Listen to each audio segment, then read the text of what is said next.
Greetings in the name of the Lord. I remember back in the day playing for University of Hawaii. At the end of every school year, each player would have to meet with the head coach as well as their position coach, and they would give us feedback. They would provide for us information on how we can get better. And this information would set the tone for the summer so that when we return in fall, everybody would be tested to see if they really were serious about the information, if they took the feedback to heart.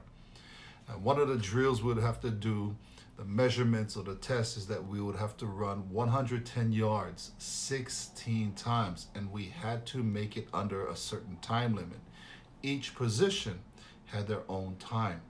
Now, those who made their time simply means that they took the feedback to heart.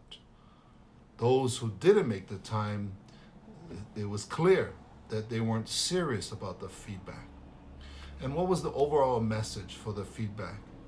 The feedback so that not only each person and player can improve, but because of each person's improvement, the whole team would be better. You know, that's just a sport, a team, football team. But you and I, every single person is part of a team. And the first team is our relationship with the Lord, the Father, Son, and Holy Spirit. But also the second team, the most important team here on earth, is our family, our spouse, our kids, our extended family.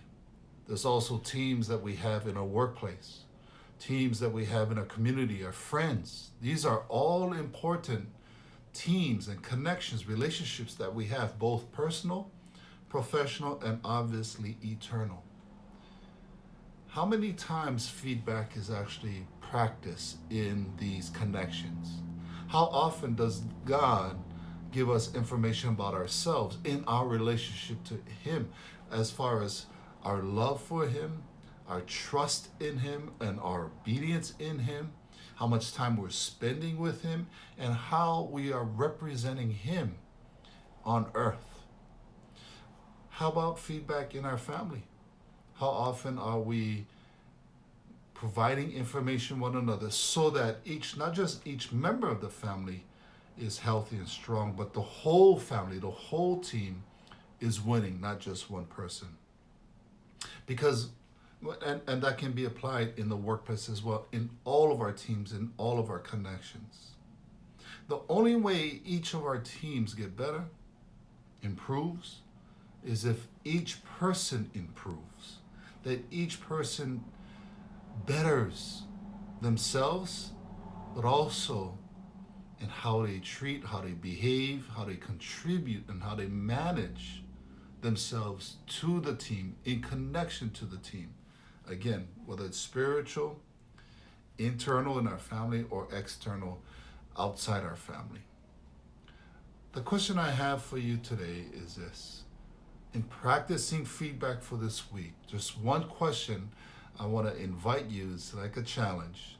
In order for you to improve and for the teams to improve, is this, is asking people in every team that we're a part of, how can I improve? What do you need from me to improve in our relationship? So let me repeat that question. What do you need me to do to improve our relationship? So I propose that question to you, so not only you can grow as a person, because that's what feedback does, but ultimately that your relationship in all of your teams grows, improves, and becomes healthy and strong. That is the goal of feedback. And so I bless you. All right, you guys have a great day.